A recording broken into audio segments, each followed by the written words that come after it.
Hi everyone, welcome back to Healing with April. As you saw in the title of the video, I'm going to be telling you 22 things that I have learned in this year, probably one of my most emotional and hardest years. So, the first one is going to be protecting yourself at all times and at all costs. I have learned this the hard way to protect my energy because I'm going to get really personal. It came to a point where I got very angry and punched a wall and ended up breaking my hand, which is why one of my previous videos is a boxer's fracture. And I hit the wall, I let my irrational brain kick in, and I caused an injury upon myself. So it's very important that you protect your energy at all costs. And it doesn't have to get to my degree of craziness, but maybe it's just something for you to think, like, I should protect my energy from anything that doesn't serve myself in the future and myself in the moment. The second one is being kind to yourself when you fail. This year, I failed one of my camp classes and I beat myself up about it, and I was upset and I was angry and frustrated, and I realized that at the end of the day, you have to be kind to yourself when you fail, because we are going to fail. We're not perfect human beings and we're not going to know everything. So yes, we're going to fail. Yes, like a small kid, he rides his bike, he falls for the first time and he gets back up and he does it again. That's the analogy that I like to bring into this, because I want to make sure that I'm as I'm as kind to myself even when I'm having my toughest times, or I'm going through, hardships and things that potentially make me want to just give up and just not keep going. So you have to be kind to yourself. The third one is setting boundaries with your family, and what I mean by that is not being a quiet little mouse all the time and just being straight up to people and telling them, hey, I don't like the way that you're treating me, I do not like the way that you're speaking to me, and I just won't allow it, because that's the respect that we deserve to give ourselves. Not even as a female, just for any human being. You deserve to give yourself the respect, and you deserve to be treated the way that you are treating someone else. The fourth one is acts of self-love every day. We want to make sure that we do stuff that is going to be of gratitude for ourselves, because at the end of the day, we only have ourselves. And we, yes, we have a family, we have, children and this and everything, but at the end of the day, it's going to be you, and you deserve to show yourself some love by going on a walk, by buying a salad that's going to benefit your body and make you feel good and work out, and also taking the time to rest and give yourself breaks and reading and catching up on things that you wanted to do back then, like read a book or start up a new hobby. The fifth one is the way you treat your child is a reflection of how you were treated when you were that age.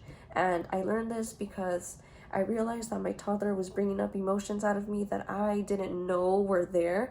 And I started reflecting, and I was telling myself, hey, I think that these are things that I went through when I was a child. Because when I, for example, I would, just a crazy example, like, I get mad if they're opening a drawer or something and they're not supposed to. And I scream and yell and shout, whatever. And I think to myself, that was the way that I got treated when I was younger, which is why the emotions are, brought back to me. And that's a huge lesson for me this year, because I realized that not only in my parenting and the way that I parent, the future generation, it's going to be a reflection of the way that I was treated, and it's only going to bring that out. And it's an opportunity for you to heal yourself and for you to really listen to yourself and be like, hey, maybe it's not the child itself bringing these emotions, but it's what happened. It's that neural connection in your brain that has probably already been through that. Going beyond plateaus. And what I mean by that is there were a couple times this year where, I set my weeks and I'm like, I'm going to get these tasks done. I'm going to get these habits in 100%. But there were times where I felt like I didn't want to do it anymore. And at that point, it's not even about motivation. It's about discipline, because I'm a huge person on discipline. Motivation is just a feeling, but discipline is something that, for example, if someone goes to a gym just when they feel like they're motivated, that's a plateau, and you're not going to really feel that motivation all the time, which is why discipline is there. And it's not easy, because it's not easy for me, but discipline is the one that's going to save you from that, because you're going to be like, you know what, I'm not feeling this way, but I still have to go. I still have to go no matter what. Time management. This year, I have learned so much about time management and college and a baby and studying and everything. And I have learned my systems, obviously, for future reference, but time management is key, and you don't want to waste your days on things that, you're doing that you will regret. You want to make sure every day you wake up with intent and having a goal in mind, a goal that can make you be a better person in the future, to make you want to pursue your career or your goals or things that you've dreamt about. Like, let's sit down and think about something we want to dream about. And what am I saying here? Oh yeah, time management. Anyway, sorry about that, I was ranting. But you want to make sure that every day you go in with intent and you attack the things that you want to do, and setting times for different things and following that routine, because we are creatures of habit and we love routines, and we thrive off of routine. Just like a baby, they thrive off of routines, and they want to be able to know what they're going to do next, right? So having self-belief during college was key to me, because when I went into the most difficult class, which was chemistry, I didn't have any self-belief. Things were, things were coming up to the surface, which were limiting beliefs from high school. And those limiting beliefs were, I'm not good at math, I can't do this, I can't study. I would get anxiety going to my tutor in high school, guys. Like, it was to a point where I wouldn't go. So it would be a whole feedback loop of me not going, me getting a bad grade on a test, and so forth. And I found myself experiencing that. So you want to make sure you tell yourself that you believe that you can do it, and it's going to take time. You're not going to get everything down in a day. You're not going to get it down in a week. It's going to take time. And when we understand that it takes time and it takes self-belief, we will achieve the things that we want to, right?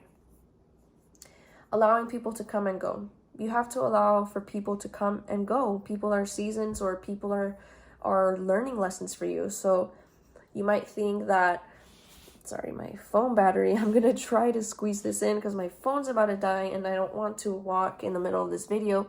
But oh yes, allowing people to come and go, just allowing either the person to teach you a lesson or for them to kind of just exit your book, because you have to understand that there are people that will stay with you for a very long time, and then there will be people that unfortunately just are seasons, and they will teach you special things that, can help you grow in the future and can help your future relationships and friendships. Pushing past limits in the gym. And, it's been like a year that I've been going to the gym, obviously. And it's probably the most consistent that I've been. And it took me a long time to get to this point. It took me years to get to a point to be consistent in something in life. And you're going to have to push past your limits. So, if you want to grow a certain way, and if you want to achieve, a middle split or a regular split, you have to push past your limit of uncomfortableness. And you have to be able to, push past what you could tolerate, because not only in just the gym, but if you do that in other aspects of your life, you will grow. There's no it's only uphill from there. It's just uphill. And there's no possible way that you can plateau from there, like I was saying earlier, because you're going to keep growing and you're just going to keep being this massive champ. Like, who doesn't want that, So keep pushing past your limits and keep telling yourself, hey, I can do more. I can always do more. I can always study more. I can always eat better. I can always drink more water. The energy you put out is what you will receive. And I'm a huge energy person. It's everywhere. It's science. And the energy that you put out, for example, if you wake up pissed, you're going to have a pissed day. It's just simple as that. It's cause and effect. It's the law of attraction. It's what you put out, you will receive that. And I've noticed that, and I've done crazy things, and I've, caused my trouble for myself because I was, being mean or acting a certain way. So I've learned that lesson this year, not only with my broken hand video, but that was a huge learning lesson for me. And it taught me, hey, April, like, I'm putting all this nasty energy out in the world, and that's what I'm gonna get back, because it's like, it's the polar opposite. So always say less than necessary. And that doesn't go for every instance in life, but it does go for, for instances like you over talk or you over say something, or you're at the doctor and he's quiet and you're like, oh yes, but I have this, but I have that, but I have that, but I have that. You have to be able to think about the things that you're gonna say and put it down concisely, because as humans, we blabble and blabble and blabble on, and it's okay, because I do the same. But sometimes it just works better if you say short, concrete things that are going to be straight to the point, and people are just going to understand. It's going to be like better communication within others and with yourself. So expectations will destroy you. And I set a lot of expectations for this year. I was like, 2022, for some reason I thought that I was gonna be like already done with my pre-classes, but no, that's not the reality. I've set an expectation that's just not real. So, what did I say? Oh yeah. I expected that all year, and I expected, hey, for some reason each semester I'm gonna take on 10 classes and I'm gonna get it done faster. So that expectation destroyed me. I came to a realization, and I was like, I'm not really where I needed to be in terms of like, getting all these classes done.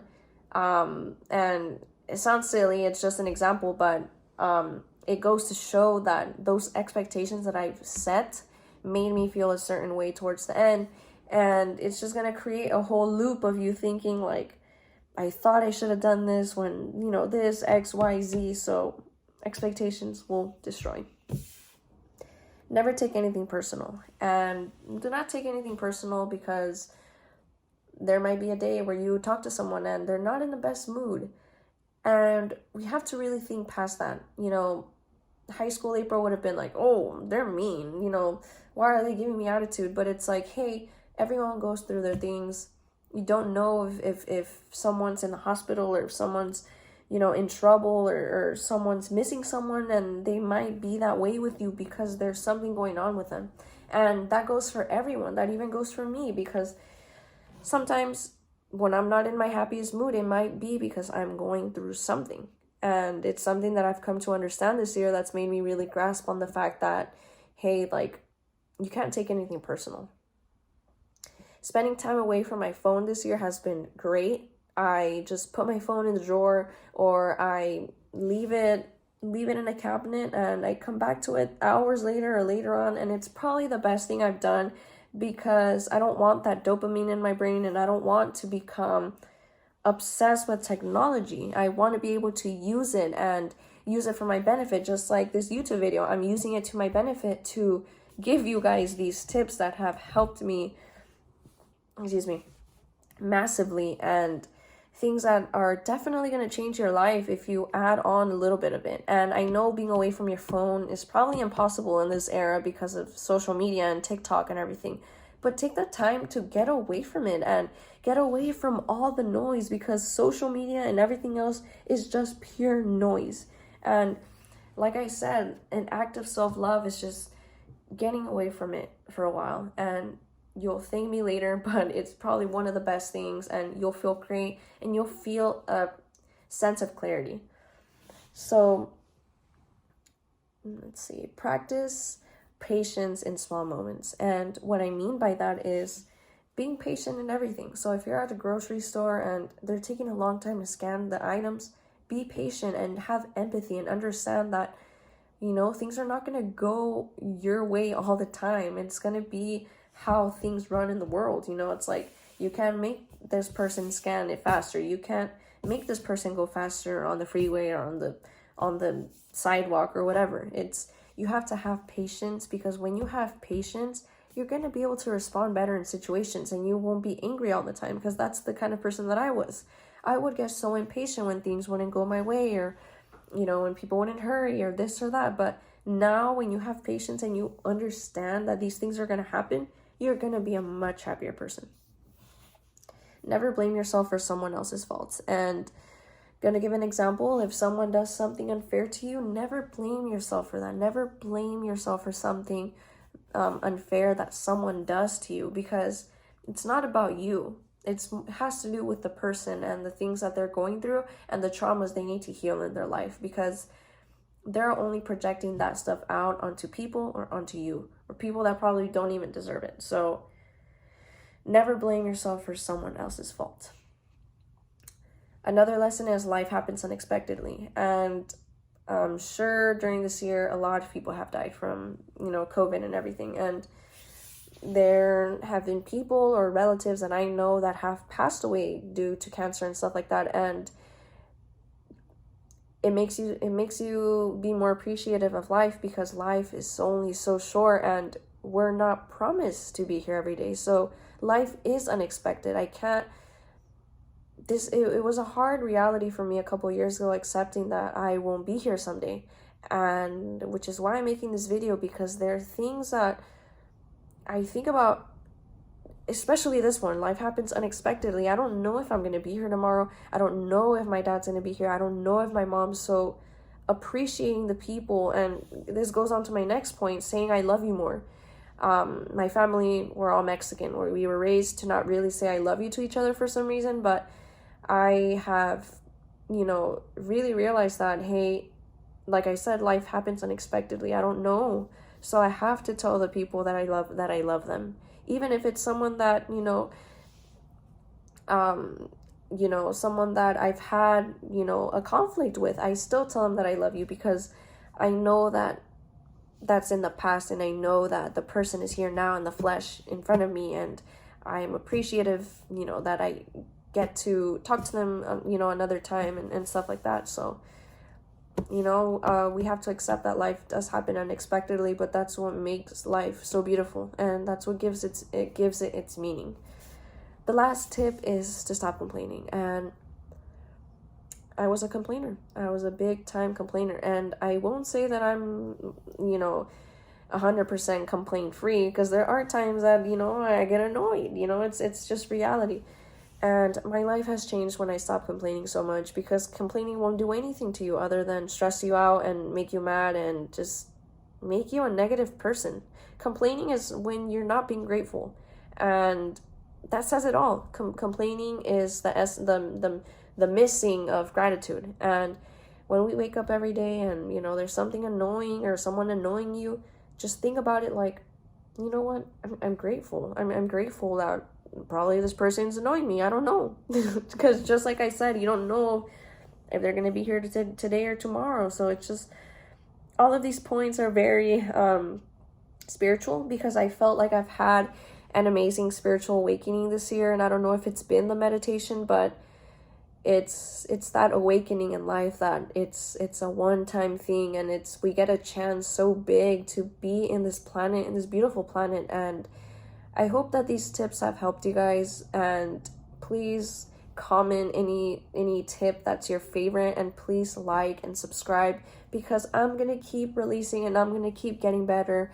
And I hope that I'm able to get a small community of people that are, wanting to improve themselves, like I've said, not only physically, but spiritually and mentally here, in our brain. And I hope that you guys enjoy this video, and I will be back next Sunday with a video, and I hope you guys have a great rest of your day, and peace and love as always.